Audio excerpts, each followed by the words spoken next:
Hello there folks, welcome back to the SHIOTS Airsoft channel. My name's Ben. Apologies for the relative inaction on the channel recently. I've got myself a new hobby. I'm now 3D printing and I'm getting to the point now where I can make my own parts pretty decently, and but it's been a fair bit of work getting used to things, so that's why I've not been around. It eats up a lot of my spare time. However, I'm now ready to back in, got a few guns lined up, and yeah, looking forward to getting back to it. So it's been a long time since we've had an AEG on the channel. It was around January, I think, last time we had an AEG on the channel, so definitely somewhere I've been neglecting. However, we've had a few AEGs on the channel, and the last one was that marvellous little Golden Eagle, sorry, the Double Eagle M904 with the modifiable trigger, and to be absolutely honest, I kind of feel like that's really all you need. So what we've done here is we've gone for something that's totally different, and this is actually an APS UAR, or Urban Assault Rifle, and this is pretty much a bullpup, and what it is this was released about probably about 10 years ago now, maybe longer than that, and there was a Gen 1, and this is actually the Gen 2, so this is the updated one. It's been around about 3 years now, and there's numerous differences between the Gen 1 and the Gen 2. As we're not looking at the Gen 1, you don't really need to know those. If you have a Gen 1, you'll notice that things like this is rear wired, and there's various sort of furniture differences, and generally things are a little bit more well thought through. This is not really an unboxing, this is a first look. I have actually used this at CQB, enough to know most of its strengths and weaknesses. However, accuracy is still untested because I'm taking this to my range, and obviously CQB is like 15-20 meters, which you can hit anything with anything in CQB. So we're still going to do the unboxing. I'm going to show you what you get in the package because it's all still here, and I am going to take this to the range in another video, and we'll see how accurate it is. I think it's going to be pretty good because it's got a 410mm in a barrel. Right, so enough chat. We've got ourselves a nice box here. I'm not going to do too much throwing around with the box because this is quite a long box. It's considerably longer than the gun itself. So without further ado, I'm going to just pop this off. And it is quite simple. There isn't really much information on it, just a few warnings. This came from, although it was bought from Patrol Base in the UK, this has come from Gunfire originally, because Patrol Base are now importing a lot of weapons from Poland and places like that. So you'll see Taiwan gun documentation, you'll see Gunfire documentation, and inside here what it leaves us with is a nice bit of foam padding. There are cuts, this was actually the wrong way up, so that should sit there. There are cuts in the foam which allow bits of the gun to stick through so the foam doesn't bow in the middle, and it's a really good thickness. That is a very good packaging. There are 2 springs with the gun, and I think these are for varying your FPS. There is also a spring in the gun itself, so there are 3 springs here. This does feature a quick change spring system, so swapping those in and out is not too difficult. And I say with that 410mm barrel, you'll probably find that you can DMR this quite easily. Although I will go into in a bit why it does need a little bit of work for that sort of thing to occur. Other nice thing about this is you actually get 2 magazines with it. They are both high cap. See, that's the one I've been using in CQB. They are both high cap. One is a sort of shorty sniper magazine, and then you have a longer one which obviously holds 4 BBs. I'm not overly sure how many BBs the little one holds, but it's got to be around 100, 150 maybe, and the big one's more like a 300 high cap. They are both just, I say, standard winding high cap, and polymer in construction, but they feel nicely built. I didn't have any feeding issues with this when I used it at CQB the other day, so I think all in all a pretty good setup, and it's nice that you get 2, even if they are different mags. In here there's also some bump about it being APS's 20th anniversary, and you get a little QR code to scan for the user manual. There isn't a manual in the box, and it did come with a little pin. However, this pin was already broken when I opened the box, so the quality apparently is not quite there, but a bit of sticky back on that, and you could stick it to anything, or a bit of Velcro on the back if you wanted to attach it to your hat or your mod vest or anything like that. Just to demonstrate how long this in a barrel is, this does come with an unjamming rod, and it is really quite long. It's the sort of size that you get with a sniper rifle normally, so good that they include one, because not everyone is going to have one that long. And that leaves us with the gun itself. And so without further ado, let's pop that out of the box. Right, so this is APS's take on what is essentially a modern sort of bullpup platform. It is very polymer. There are some metal elements. You do get a metal flash hider on the front. You get a metal ejection port cover. You get QD sling points and QD slings with it, which is a nice touch. Aside from that, you have your ejection port is back here, and that slides back to reveal essentially the side of your hop and the top of the gearbox, and there is actually a hop in there which slides backwards and forwards. From my initial testing with the hop, even in CQB, I couldn't get this to over hop tube fibres very easily. So it looks like we might be able to send a decent weight of BB down range. To release the ejection port lock, you actually press on this on the back and that closes down. That's a nice little touch, but it has a hold back and release.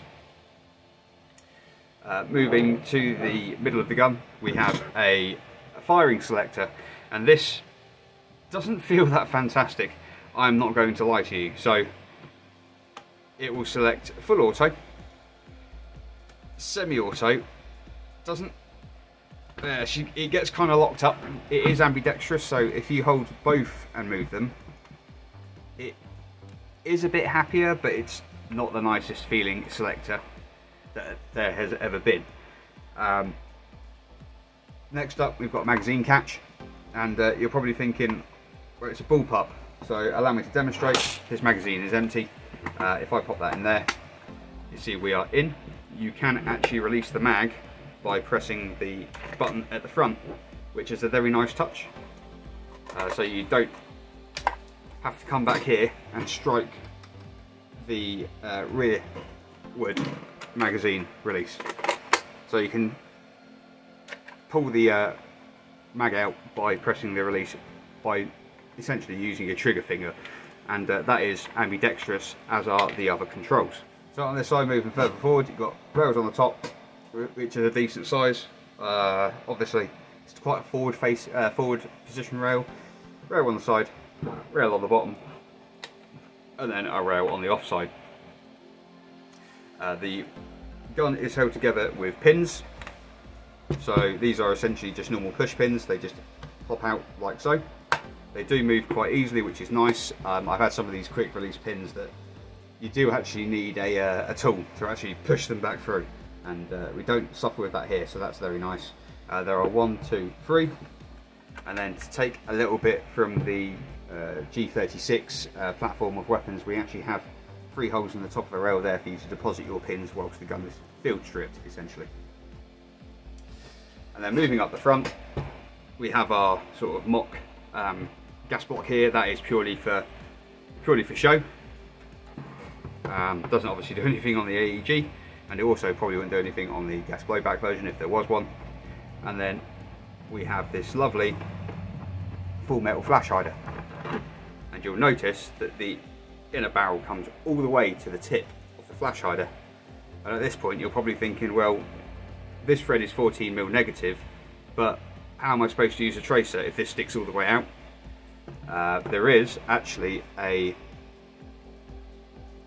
very clever solution to this, and there is a centrally threaded, you can either use an outer threaded, I think that's probably 16mm thread, or you can simply screw that out of the front of the flash hider, and then you put your tracer onto this thread, 14mm negative thread, and that gives you a stable mount for tracers, silencers, anything you want to add. You can actually add it to the front of the flash hider, not on the gun itself. I think it's quite a clever solution to having a way of covering a very long inner barrel, but not taking away people's option for running things like tracers on the front of your weapon, or gun, sorry. I got told off for using the term weapon, even though it is an airsoft weapon. This is held in place by a grub screw. Mine was loose because I have already loosened it off to swap, to take off and have a look, and I've never bothered redoing it. I never really bother redoing these because once they're done up, they're done up. But I've never had it rattle loose on an AEG, maybe on a gas blowback gun you might, but all in all that is a very nice piece. It's very heavy and it's probably the best built part of the gun.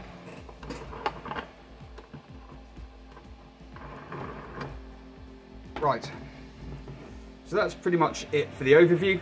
Battery storage, if we pull out this pin at the back, this is the battery compartment, which has probably still got a battery in it.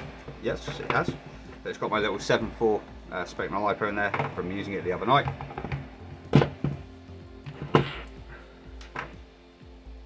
And this is the back of your gearbox. So as you can see in there, we've got our quick change spring point. We've got wired for standard Tamiya, and that's pretty much it. This is not a complex weapon whatsoever.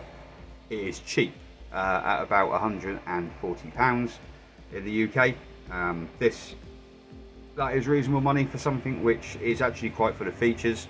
Although it doesn't have, like I say, the electronic gearbox of the Double Eagle. Then again, nothing else has the electronic gearbox of the Double Eagle, say at that kind of price point. That is pretty much a one-off and quite rare. This is just an unusual bullpup that is very easy to use. It's ergonomic. It feels nice to shoulder. The weight is very much at the back, which means the front is very pointable, so you can change direction with it really easily, and most of the weight is centered on your sort of chest when you're shouldering the gun. The only problem I've really come across with it so far is allow me to demonstrate the issue with a bullpup, and it is the primary issue with a bullpup gun. If I just plug this back in, just what I say, there's no mag and the gun is empty.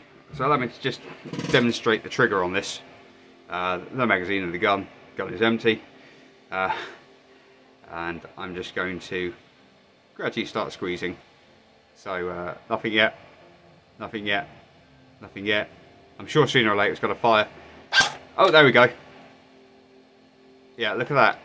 Trigger travel. That is shocking. And the reset is there. So,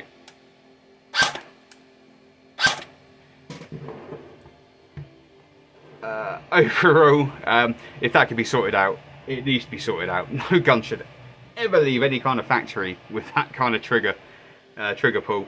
Bullpups are known for their trashy triggers, they really are. Unfortunately, it's to do with the fact that the trigger's here and the gearbox is here, so you've usually got a bloody great linkage, but there is no reason to have that much trigger pull, ever. Even things like the P90, like the gearbox in the P90, where you've got the two-stage trigger, so you pull the trigger and then you pull it again. And the AUGs, they still don't have a trigger pull that long for the two-stage trigger. It's pretty shocking. But gearbox, very quiet. Sounds like it's shimmed relatively well. We'll test fire rates and everything later on. I will also make up a connector so that I can run 11.1 on this. Yeah, don't see the reason why you can't run 11.1 there. I've been running it on 7.4, and the trigger pull combined with the slower cycling rate makes it a bit of a ball ache to use in CQB, so definitely want to get up to 11.1. Definitely want to see about maybe getting that trigger pull a bit better than it is at the moment. So that's my initial overview of the APS UAR. Seems to be quite a nice gun. Build quality is okay, it's all plastic, you know, and all that sort of stuff. However, that isn't the end of the world these days. The double mag release, very ergonomic. Firing selector is GAC, unfortunately, but then again, you're not using it too often. Trigger pull, miles too long. Gearbox is quiet. Flash hider setup I love, I think it's brilliant. Plenty of rail space, nice pin takedown design. When I do the review, I will strip it and you can see what's actually what that actually reveals. I haven't been into this yet fully, pulled it out of the box. The only advantage obviously of using it in like CQB before I do a shooting test is this is now kind of running a bit, so the hop's had a chance to settle down, so we should see some good accuracy out of this with this 410mm barrel. And well, let's put it this way, if we don't see good accuracy out of it, it means it's got a terrible hop, but we'll see. Right, good Ben, thank you very much for watching. Sorry for the lack of videos recently. We're now back on the wagon. I've got a pistol to do as well from KJ Works, and really we're just gonna move along with the channel, and I'm gonna have me a bit of Nerf as well. I know that the Airsoft and Nerf thing never really gets along, but I've got some very good kit recently and I need to display it and give it the credit and due it deserves. So I've been Ben, thank you very much for watching, and I hope to see you in the next video. Bye.